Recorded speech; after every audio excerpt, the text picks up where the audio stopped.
Howdy, legendary people. Welcome to or welcome back to Lauren's Legends. We are going straight through the next 5 states' urban legends, and this is part 2. If you missed part 1, I suggest hopping out of this one and checking out that one first. These are so much fun for me, so without further ado, let's hop right in.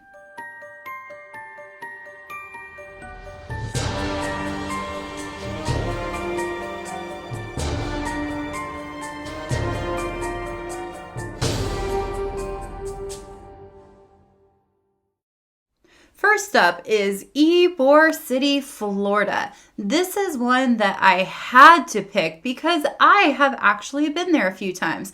One of my best friends, Shelby, lives near this area in Tampa.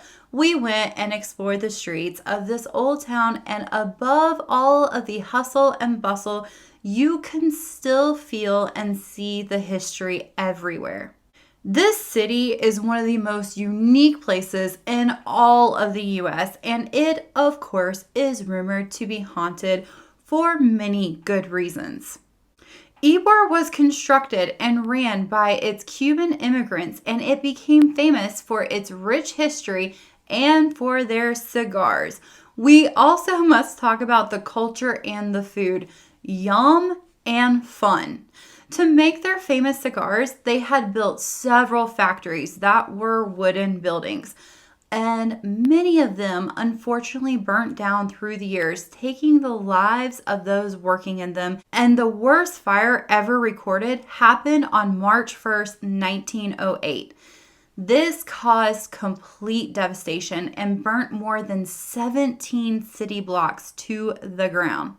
Through the years, this historic city rebuilt itself, but to this day, shop owners and visitors still hear the eerie, disembodied laughter of children who perished in the fire. They also report cold spots and seeing figures and windows in second stories of buildings that are currently vacant.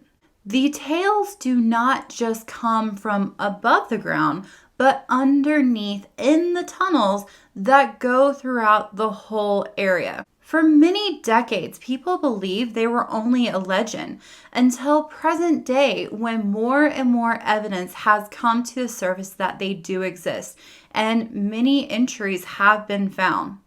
Dr. Gary Mormino, a professor at USF, was stated as saying, "The tunnels of Ybor City represent one of the great riddles and mysteries of history."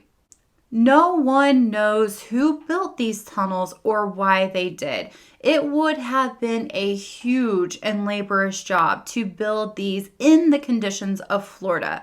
Experts believe the cost would have been so much that the city officials would have had to have been involved.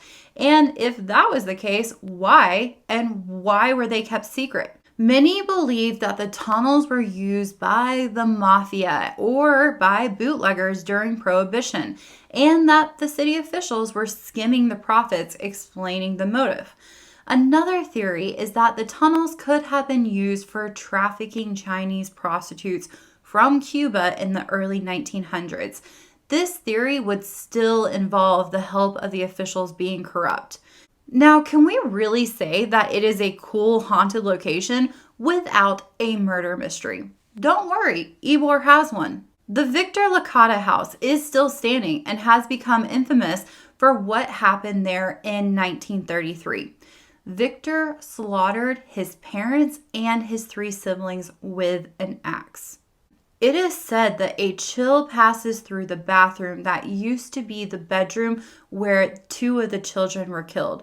You can still hear knocking noises throughout the house, and the owner's dog will bark at the bedroom where the mother and another child were taken out.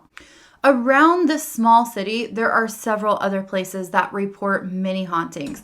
A Cuban club, a ballroom, a courtyard, and a theater all have their own creepy stories. This is definitely a place that I would like to investigate further. How about yourself? Next up is one of the most controversial lakes in all of the US, and that is Lake Lanier in Georgia. This is reported to be one of the most haunted lakes there are. The lake was built over several houses and cemeteries. The people in the area were upset when they put this lake in because the area had been booming and it was beautiful landscape. The locals believe that the lake now attracts all kinds of tragedies. They believe that the covered cemeteries and homes created displaced souls and vengeful spirits, and there may be something to this legend. There have been hundreds of deaths here since the lake was created. So why was this lake built? To provide Atlanta and surrounding counties with more power and water. The government, of course, offered locals money for their land, but the land had been in the families for generations, making it impossible to put a price on. But it was very clear that the government would have their way, and even though they paid the people, the whole situation came with a lot of emotions. Anger, resentment, fear, and bewilderment. In the end, over 700 families were relocated off of 56,000 acres. When they began to fill it with water, the relocated people watched on as family graves were covered. Some of these went back to the Civil War, and several even had Native American origins. Like we talked about, this may have caused many negative vibes, but what is proven is that Lake Lanier has the most dangerous underwater surface in the whole U.S. During droughts, when the water levels are very low, the lake floor can become exposed, and you can actually see boats, cars, and even bodies. Plus, you have to think about how much closer the boats and swimmers are to everything dangerous underneath them. In recent days, this makes things so much worse when people do pass away in this lake. Can you even imagine how difficult it would be to dredge the lake for the missing person? Here are some of the very dark stats for you. Since the lake was created, there have been almost 700 deaths, which are all very strange and unexplained and unsolved. And it's interesting because there were over 700 families displaced. And about 200 of those deaths have occurred since 1994, and at least 27 of those people have never been found. This lake has also seen more than 500 boating accidents, including some mysterious incidents where the boat's just going up in flames. With so much mystery and unexplained events, there of course have been many sightings and unexplainable encounters. Let's start with the divers. So many of them have said they see terrifying things in the murky waters. In just 2017, a very experienced diver, Buck Buchanan, said he felt body parts in the lake during one of his many excursions. He said that you reach out into the dark and you feel an arm or a leg and it doesn't move. Can you even imagine going for a dive and feeling a body part frozen in rigor mortis? And of course, this lake also has its own specter named the Lady of the Lake. For the last 50 years, people have claimed to see a lady walking on the bridge. She is said to be dressed in blue and missing both of her hands. And she is said to try to drag people into the lake with her maimed arms. A really creepy thing to this is that in 1990, a vehicle was found with a body in it, later identified as Susie Roberts. She was missing both of her hands, and she had gone missing back in 1958 when the sightings reportedly began. With so many other lakes out there to go and enjoy swimming in, I think I am going to pass on this one. Knocking into a body and seeing a ghost woman with no hands is not on my list of a fun day activity. Next up, we are coming in hot with a fire goddess of Hawaii. You see what I did there? Fire goddess coming in hot. Anyways, Hawaii is so cool and is full of folklore and haunted locations. And I must admit, the legend of Pele is so cool to me. Hawaii actually has their own long history of mythology and rituals within their own ethnic groups. Of everything they believe in, there is one ancient deity that holds the most significance in the Hawaiian culture: Pele, the fire goddess. She is the ruler of fire, lightning, volcanoes, wind, and she is the creator of all the Hawaiian islands. They believe that her home is in the crater of the summit of Kilauea, which is one of the world's most active volcanoes. They also believe that any volcanic eruption in Hawaii is attributed to Pele's longing to be with her true love. Pele is known for her passionate and fiery temperament. I feel you, girl. And you do not want to upset her because it can cause destruction. There is a tale that tells Pele was married for a short and chaotic time to Kamapua, who is the god of water. They had some marital issues, and the fiery goddess angrily chased him with the rivers of lava into the Pacific Ocean. Clearly, this story symbolizes the power and the fury of the many volcanic eruptions that are common on these islands. And this shows that she is still alive and showing her power. The stories of this goddess do not end at volcanoes. In folklore, she can also take the shape of a vanishing hitchhiker. For hundreds of years, many reports and sightings of Pele have been documented. In almost all these reports, the witness see Pele directly before, during, or immediately after a volcanic eruption. In these sightings, a woman is seen standing or walking on an isolated road. She appears as either a tall young woman or a gross and frail elderly woman that has a white dog. Locals believe that Pele takes this form of an elderly beggar woman to test people. If those that are kind offer her a ride, she will accept, but then will mysteriously disappear. But if you deny her a ride, her vengeful spirit may destroy your home. That is precisely why the people on the Big Island say, never refuse an old lady. She might be Madame Pele. With the thought of Pele's wrath in the mind of the locals, they regularly have ceremony dances and offerings to Pele as a form of respect and to honor her power. Now, you may hear this legend and brush it off as there is no truth to it, but several photographers sometimes see glimpses of Pele in volcanic eruptions and have pictures and videos that do look like a woman.